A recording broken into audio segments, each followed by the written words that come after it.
We are doing a 2002 master cylinder Toyota Corolla today. This is awesome. All right, let me get some PB Blaster on this thing. So these things are old. We are gonna soak this in PB Blaster.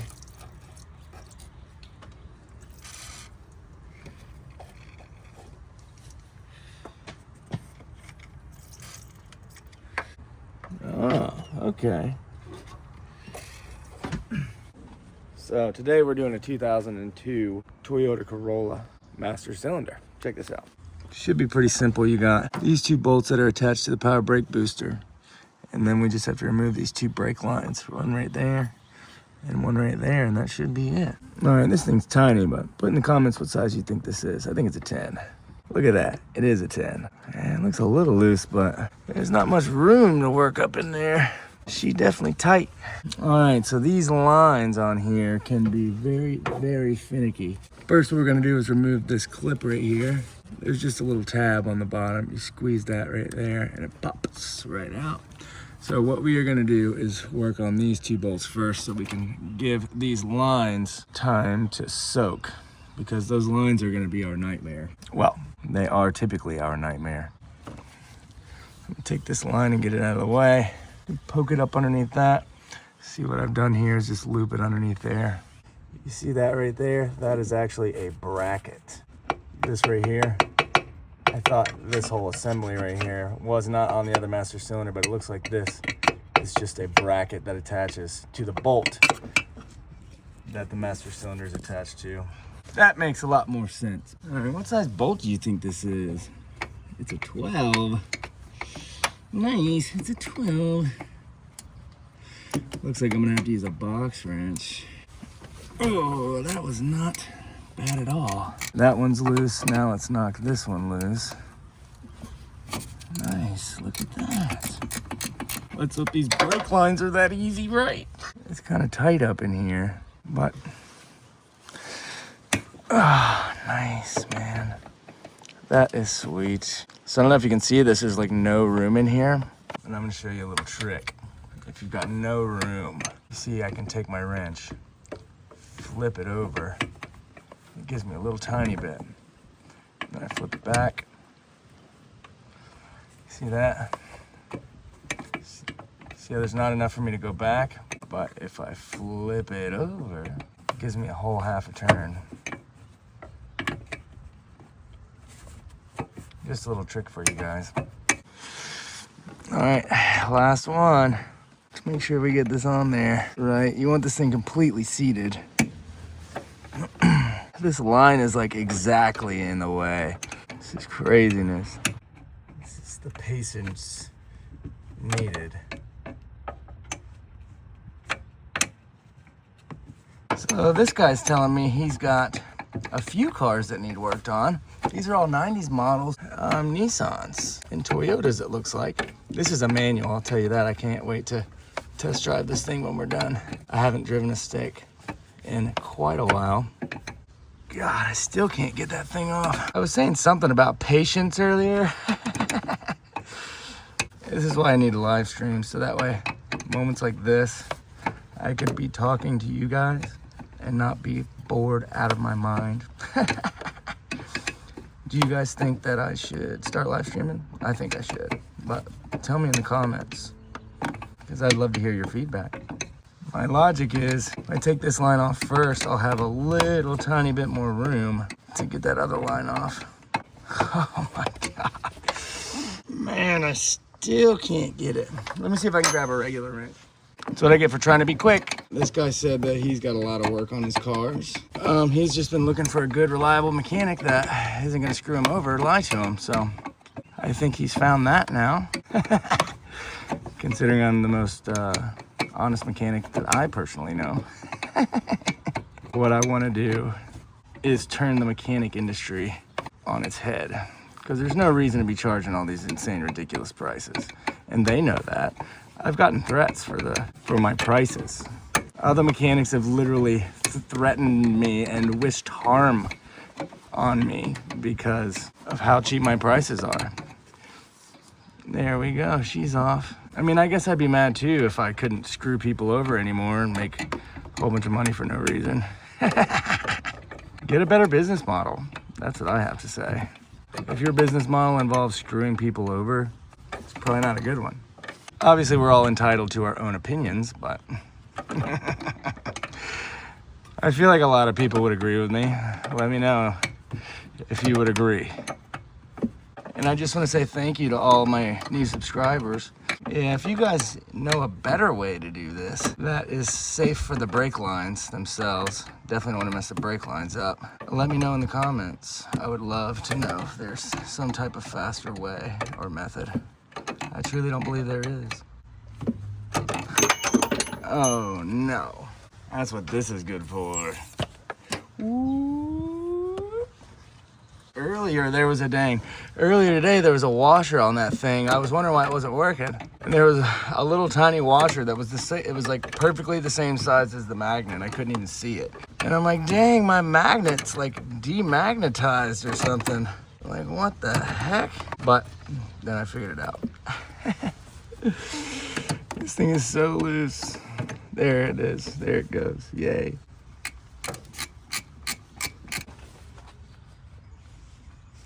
Nice. Come on, squeaky. Come on, squeaky. So customer's complaint is that the pedal is squishy, going all the way to the ground. There's one of my nuts. You ever had your nuts in your hand in a stranger's house, in front of a stranger's house before? Wow, look at this one. This still doesn't have any clearance for me to move my wrench, but it's gonna be so much faster compared to the one we just did. Oh golly gosh. Nice. That should be it. Or maybe not. Oh yeah, there's a third one at the bottom. That's right.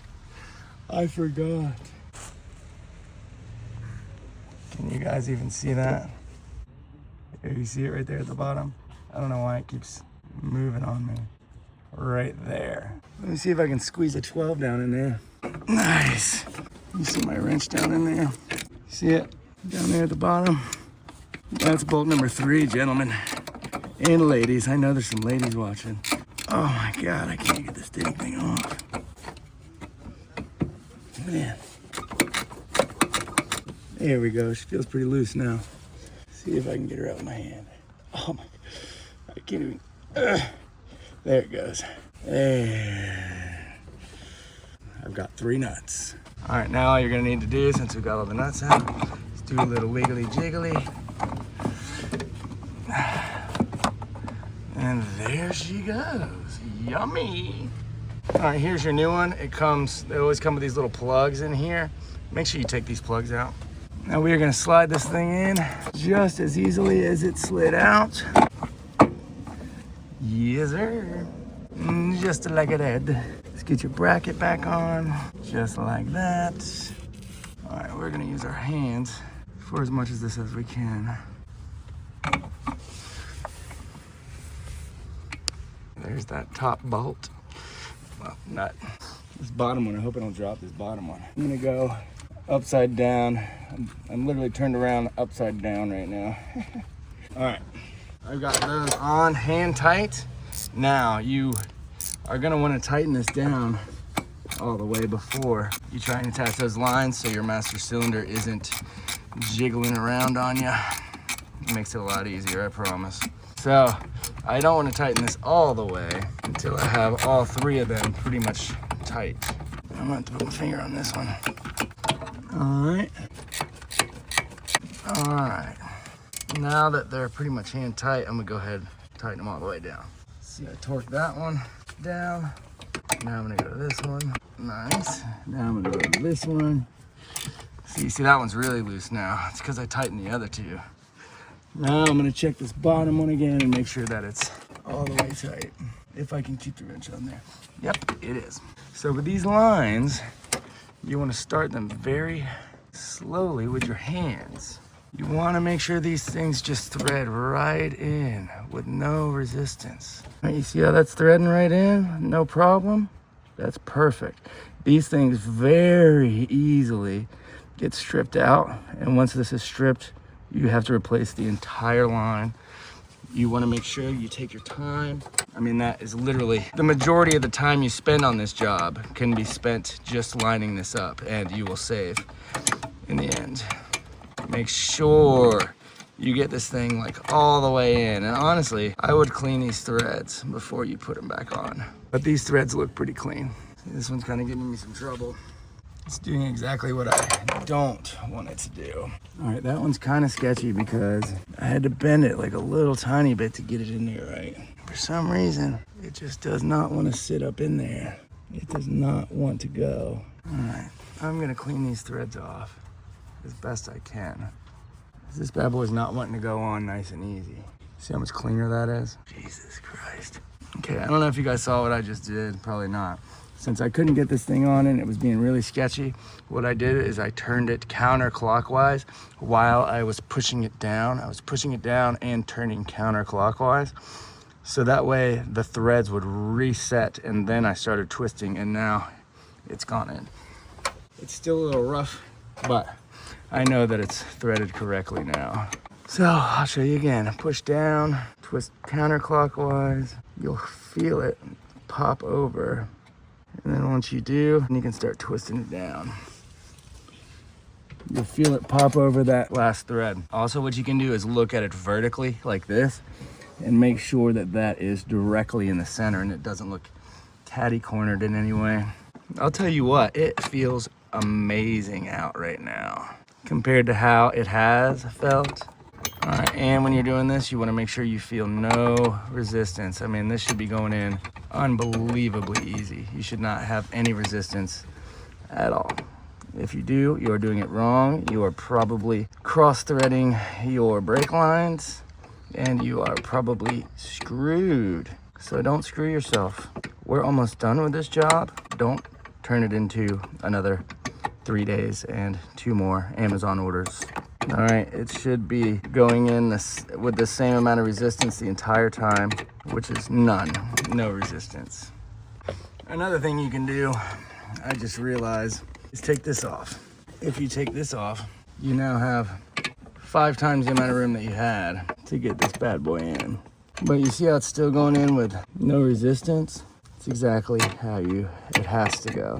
You know, this is a pressurized system, so there we go. It's about tight. There we go. You don't want to make it too tight. Nice. Don't forget to plug your connector back in, if it will plug back in. There we go. Don't forget to pop this back on. Put your clutch cable back in. Now we can fill her up with brake fluid and bleed the system.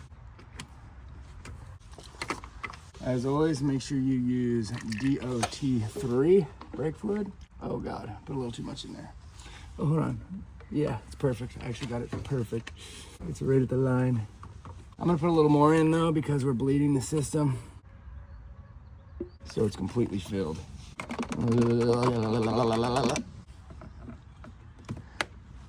All right, now we're gonna take some tires off and get the customer to pump the brakes so we can bleed them. All right, y'all, so this is a split system, which means the hydraulic lines are in a cross pattern. So for this one, when we're bleeding it, you're going to want to go passenger rear, driver front, driver rear, passenger front. You know, typically people say the furthest away, yada, yada, all that stuff. But for this one, that's why you always double check every vehicle you do to make sure that you're bleeding it correctly, because if you don't and you get air in these lines, your brakes will not work correctly. And you need your brakes to brake your car. If you can't brake your car, you can't stop. And if you can't stop, you're screwed.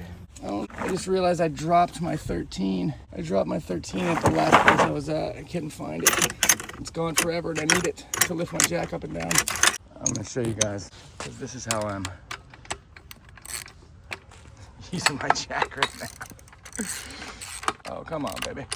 Give it to me. There you go. So to take these wheels off, you're gonna need a 21mm wrench. Oh God. I'm on the pinch weld. Make sure there's nothing on the other side of it. As you can see, this one is a little tore up. It's been through some abuse. Now that I got that loose, now I'm gonna jack it up. There was a worm in that tire. I'm gonna save his life. Goodbye. Ooh, that little bleed nut is tiny. All right, you see that right there? That is it. The 8 is too big. The dang 8's too big, really? 5/16. All right, there we go. What I would suggest is braking it first, like I just did. Customer's gonna pump the brakes, and when the brakes start to get hard, he's gonna hold it down, and I'm just gonna take this and release it. All right, you ready, my friend? Yeah. Not getting harder? No. All right, hold on one second. We're sitting here bleeding the brakes, and you wanna know what happened? It's not building any pressure. Not building any, and I'm curious why. The reason why is because we didn't bleed the master cylinder. We didn't prime it. Now I'm gonna have to take it off. I cannot believe I have to take all of this off again. All right, come on. All right, now we're gonna be bench bleeding this. So what we wanna do is find the correct size. So that one fits pretty good. Yep, there's the other one. There it is. And now we got both of those on. Attach our lines. He's gonna go right back into the master cylinder. Now what we're gonna do is just take this thing and pump it. You can use a punch or your extension. What you're doing is getting all of the air out of the system. And keep filling this thing up. You want no air bubbles. Get all that air on one side. Let me get all the air to the top of this thing. I'm gonna let it suck in nothing but hydraulic fluid. Did you see that? All right, take these lines off. Now we can install this thing again.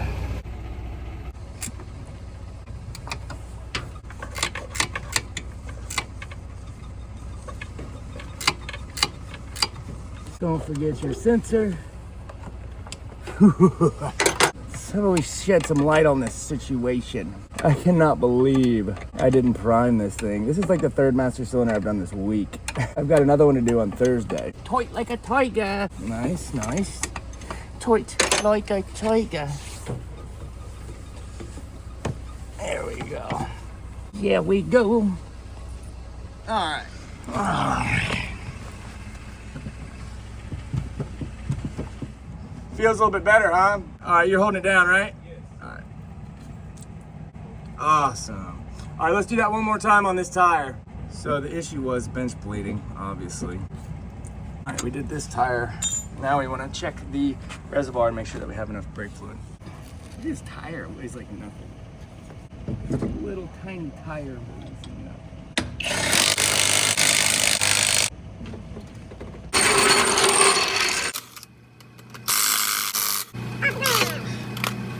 This one's right here, weird. All right, you wanna go ahead and pump them? All right, one more time. Always check the reservoir. Reservoir is good. Nice. All right, let me get this one back on.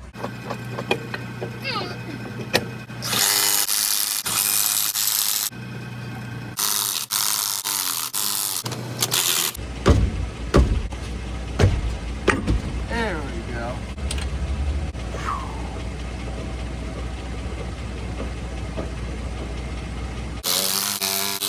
Coming down.